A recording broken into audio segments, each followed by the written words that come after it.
3 types of sweets you can't afford. হ্যাঁ ভাই, এমন কি মিষ্টি আছে যেটা আমি অ্যাফোর্ড করতে পারবো না? চলো দেখি। সিরিয়াসলি? লাড্ডু?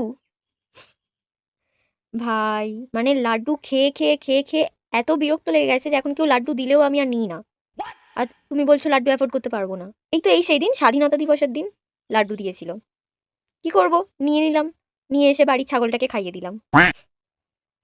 এইসব লাড্ডু টাড্ডু কোনো ব্যাপারই না আমাদের কাছে। চলো চলো নেক্সট দেখাও। রসমালাই? ভাই রসমালাই তো আমাদের বাড়িতেই তৈরি হয়। সকাল সন্ধে, ঘুমাতে শুতে হাগতে পাততে সব কিছুতে আমি রসমালাই খাই, আর আমি রসমালাই অ্যাফোর্ড করতে পারবো না? কুচবি। ইভেন আমাদের এখানে সবাইকে আমরা রসমালাই ফ্রিতে দিয়ে দিই, আর অ্যাফোর্ড করার কথা বলছে, কোথাকার হুনু। চলো চলো নেক্সট।